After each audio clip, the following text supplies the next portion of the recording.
They stripped a decorated Navy SEAL of everything he'd spent 32 years building, and they did it with paperwork and polished shoes and a law office that smelled like old leather.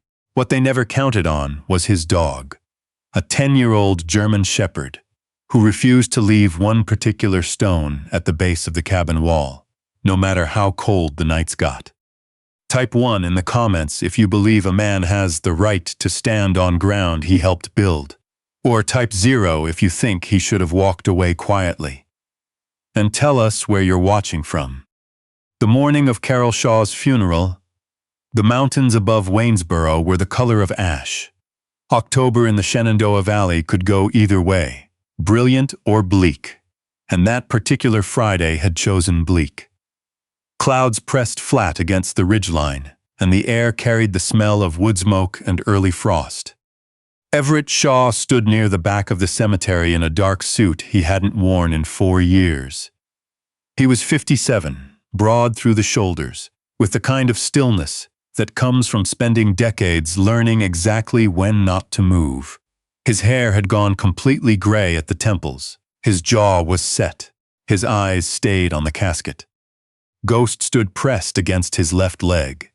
The German shepherd was 10 years old now, and the years showed. A muzzle more silver than black. A slight stiffness in the hind legs on cold mornings. But his eyes were still sharp, still scanning, still quietly cataloging everything in the cemetery that didn't belong. Carol's children from her first marriage stood in the front row.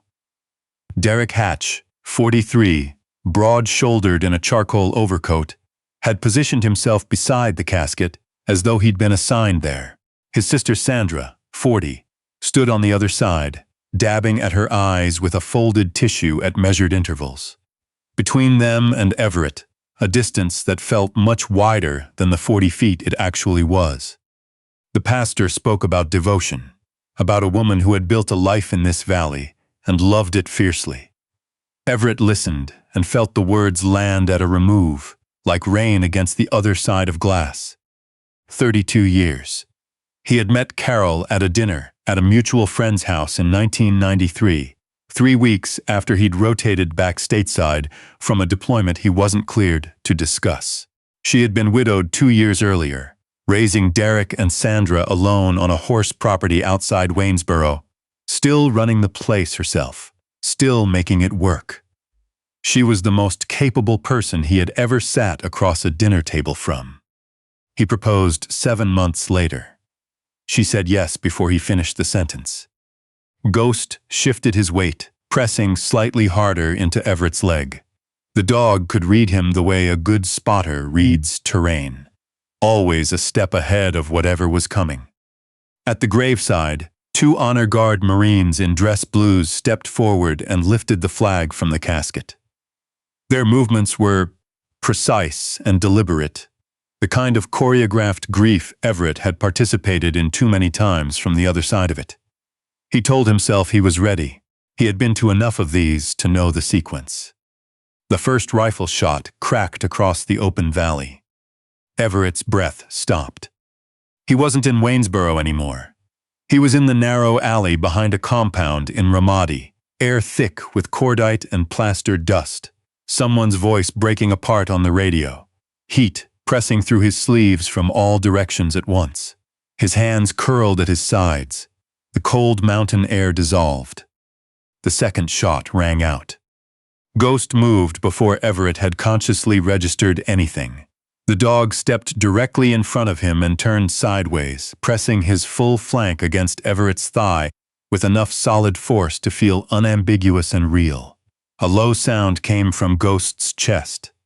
Not a growl, not quite a whimper. Something calibrated and steady, a frequency meant for exactly one person. You're here, not there, here. The third volley echoed off the ridge and faded.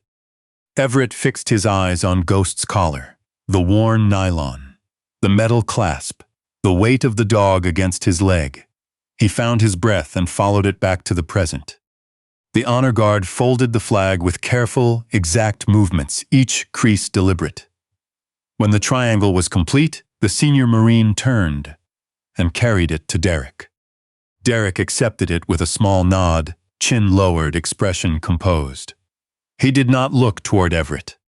A murmur passed through the small crowd, too quiet to make out. Everett said nothing.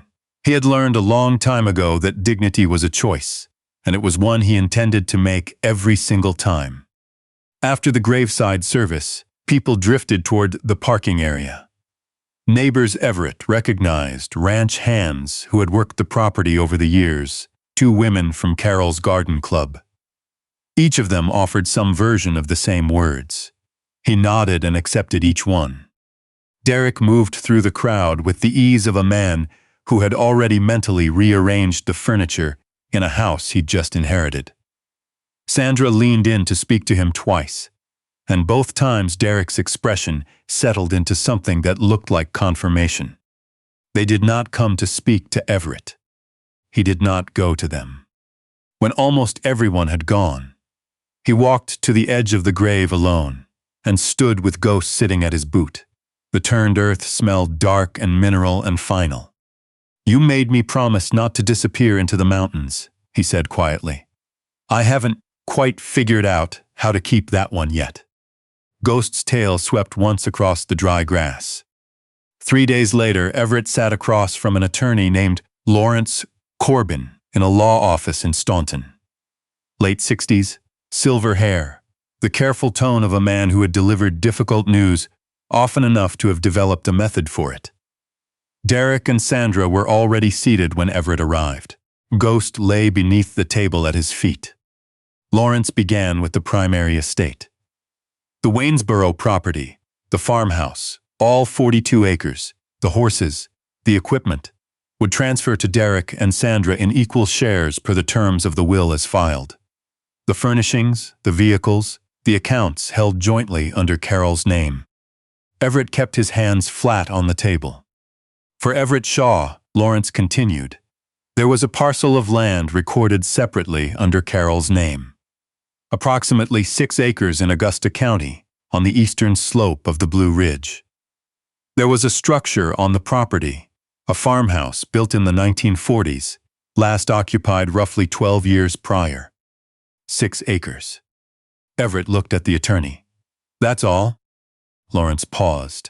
"The will is very specific." Across the table, Derek uncrossed his legs and leaned back slightly. "It's not personal," he said. "It's what Mom decided." Sandra folded her hands.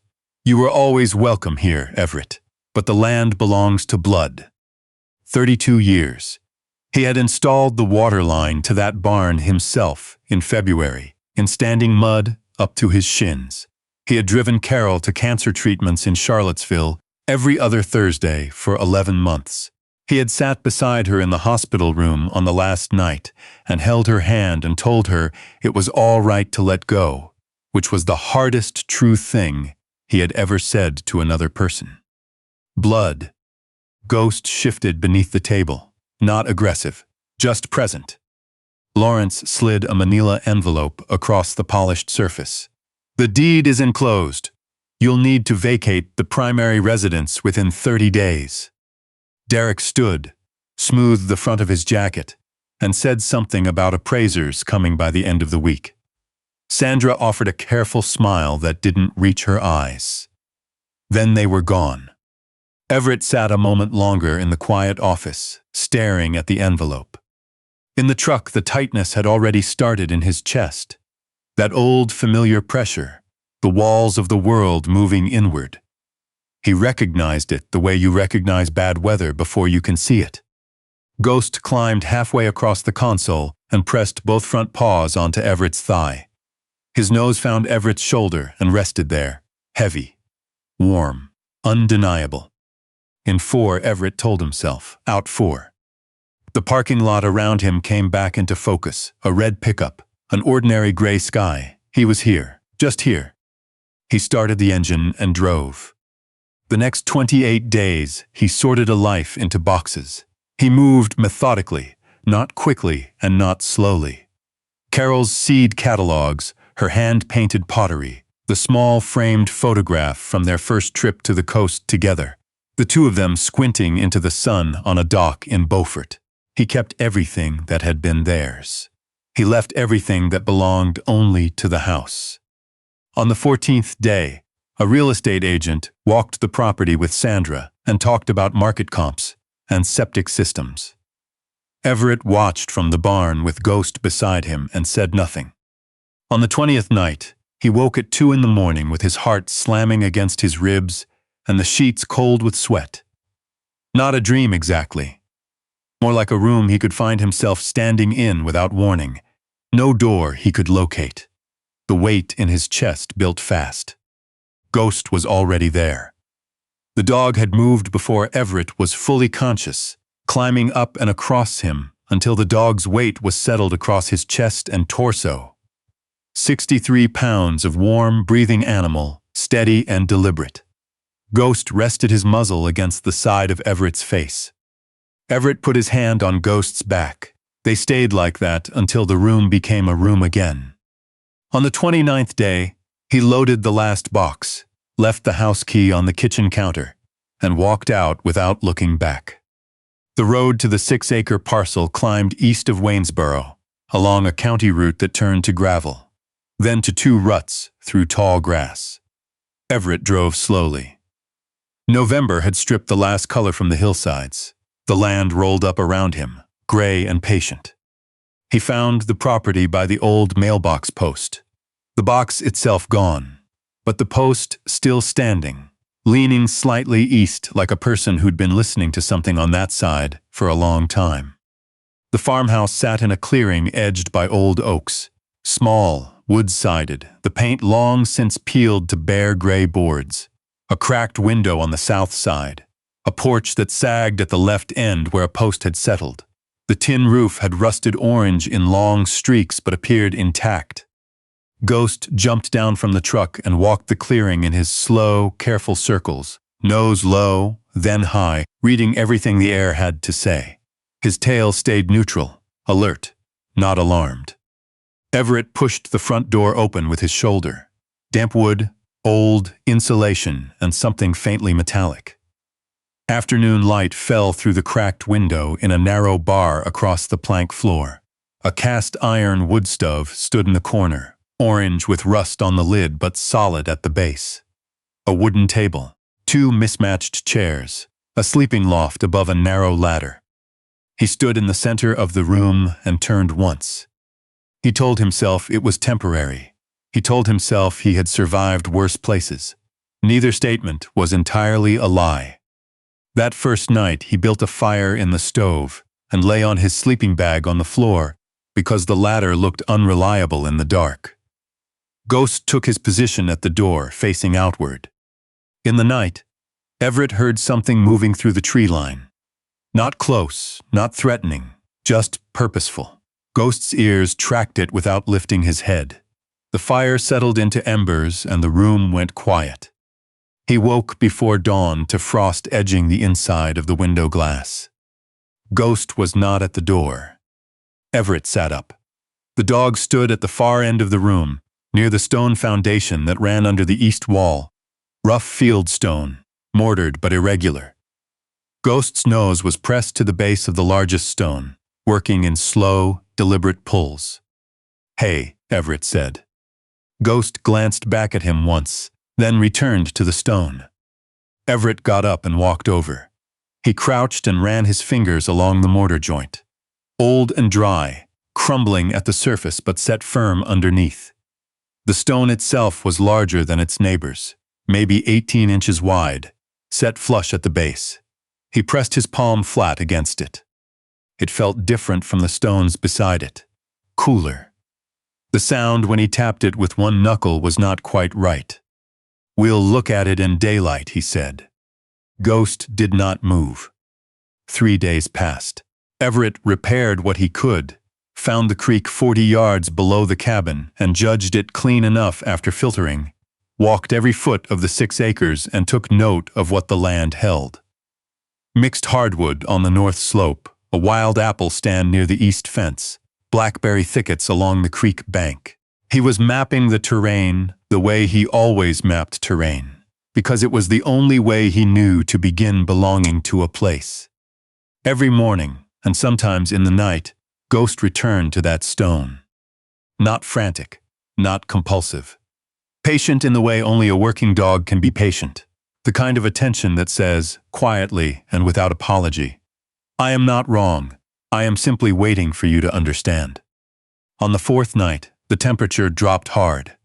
Wind came over the ridge and drove through every gap in the old boards. The fire couldn't keep pace with it. Everett was adding wood for the third time past midnight, when Ghost left his place by the east wall, walked directly to the foundation stone, and scratched once at its base, not idly.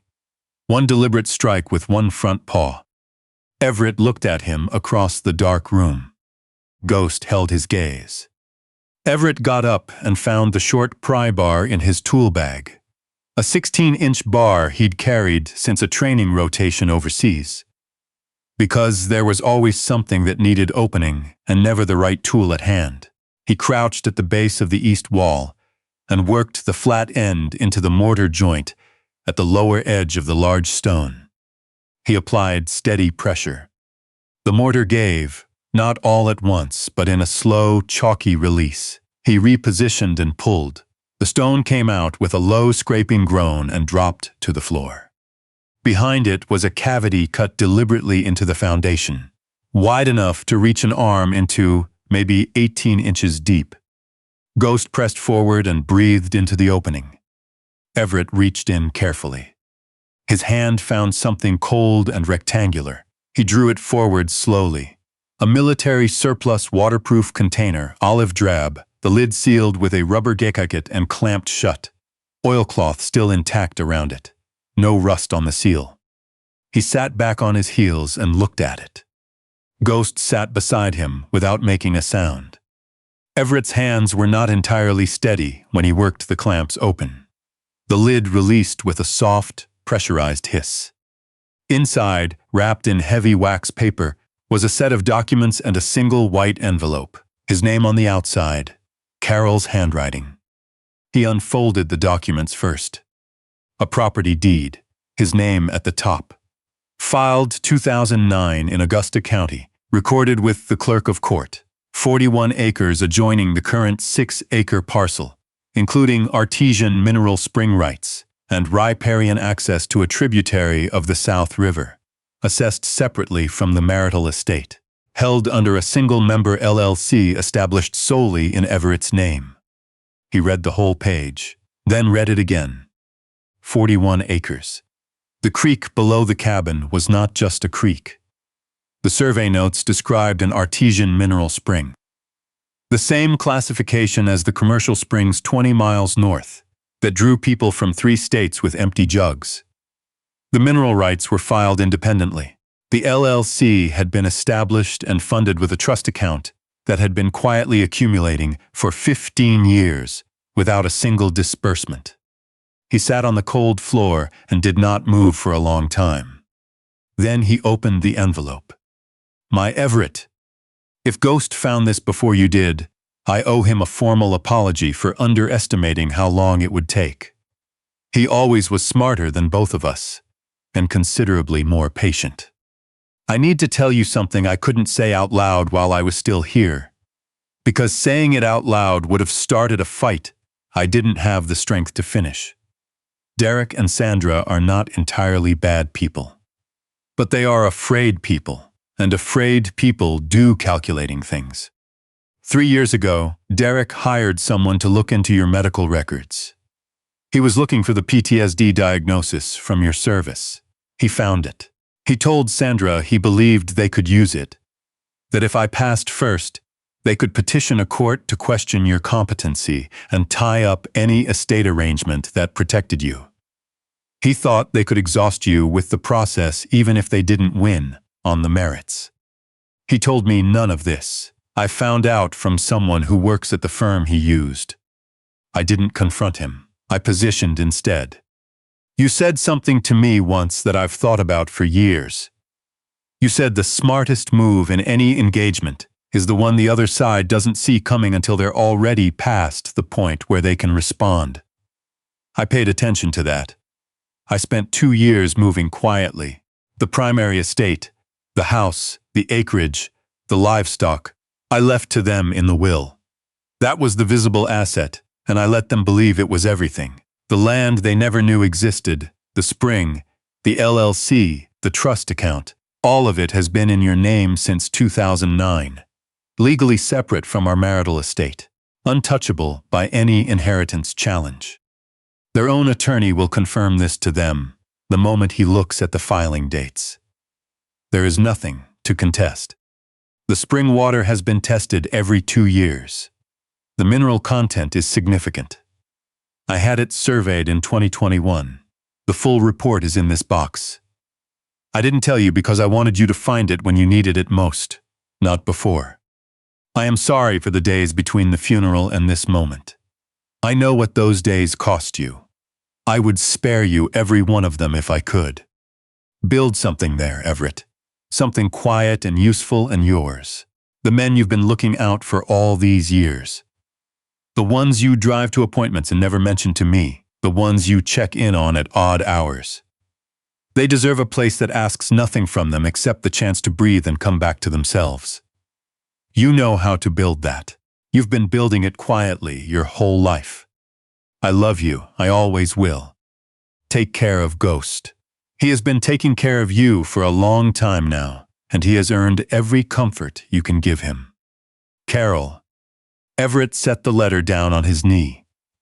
He pressed the back of his hand against his mouth and sat in the cold and the dark and the firelight, until the feeling became something he could carry rather than something that was carrying him. Ghost moved forward and rested his chin on Everett's thigh, eyes up, unhurried. Outside, the wind had gone still. The creek ran on somewhere below in the dark, the same water that had been rising out of this hillside for longer than any of them had been alive. 15 days later, a black SUV came up the gravel track. Derek got out first. Sandra followed. A third man emerged from the passenger side, an attorney from Charlottesville, suit too good for the mud, briefcase in hand. Everett was splitting wood near the cabin. Ghost positioned himself at Everett's left knee without being told, and did not move from there. Derek walked across the clearing with the expression of a man who had found something unexpected and was still calculating how to account for it. There's an LLC filing under your name, Derek said, connected to a spring easement on this property. We need to understand what that is. There's nothing to understand, Everett said, and nothing to discuss. That land should have been part of the estate. It was never part of the estate. It was filed and recorded in 2009 as a separate single-member holding. The Augusta County Courthouse has the documents. The dates are not ambiguous. The attorney opened his briefcase and began to speak about marital asset frameworks and potential challenges. Everett waited until he finished, then looked at him directly. She knew about the medical records search, Everett said.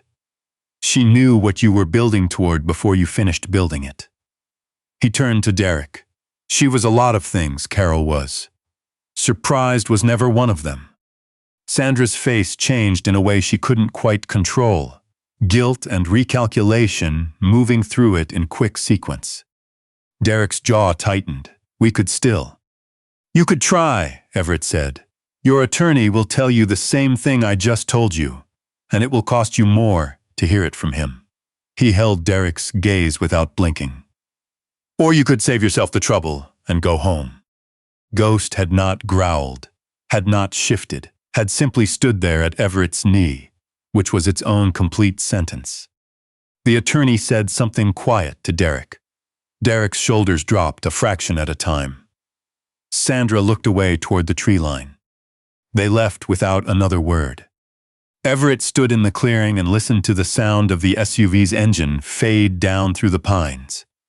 Then he put his hand on Ghost's back. She set this up in 2009, he said. We just got to find out about it now. Ghost's tail moved once, slow and deliberate. Spring came gentle over the ridge that year. Snow gave way to mud, and mud gave way to green in the low places. And then the high meadow above the spring opened up with wood sorrel and columbine and the smell of thaw working its way up through the leaf litter. Everett had spent the winter working. He hired 2 men out of Waynesboro who did careful work and asked few questions. They rebuilt the farmhouse from the foundation outward. Insulated walls, replaced tin on the roof, a deep porch added across the south face looking down at the valley. 2 smaller cabins went up on the bench above the creek, simple and solid, facing east. He'd made calls through the winter. A veteran outreach coordinator in Staunton. An old teammate in North Carolina, running canine rehabilitation for retired working dogs. Several evenings on the phone with Lawrence Corbin, working through the structure of a small foundation tied to the Mineral Spring Trust. The first resident arrived in April. His name was Terry Oakes, 51 years old, former Army EOD, sleeping out of his truck in a hardware store parking lot on Route 250 when Everett's outreach contact passed his name along. He arrived with a duffel bag and a silence so complete it filled whatever room he entered. Everett showed him the smaller cabin. Wood stove, clean windows, the sound of the creek through the trees at night. "Stay as long as you need," Everett said. Terry looked at the view a moment. "You don't need to know anything about me first?" "I know what I need to know."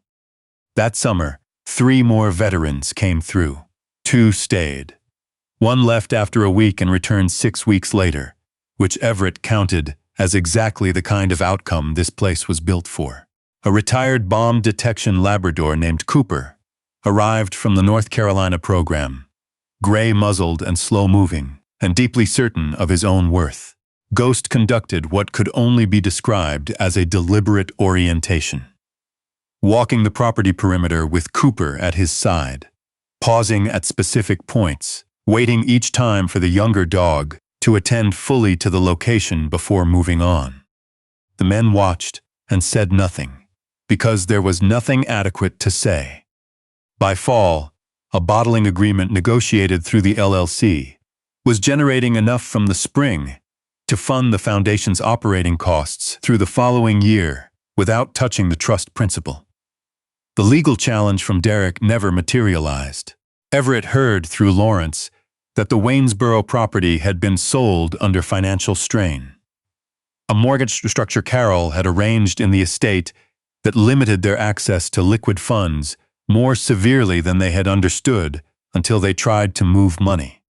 He felt no satisfaction in this. He felt, more than anything, a tiredness about the whole of it, a readiness to let it recede. One evening in late October, exactly 1 year after Carroll's funeral, Everett climbed to the high point of the property at dusk.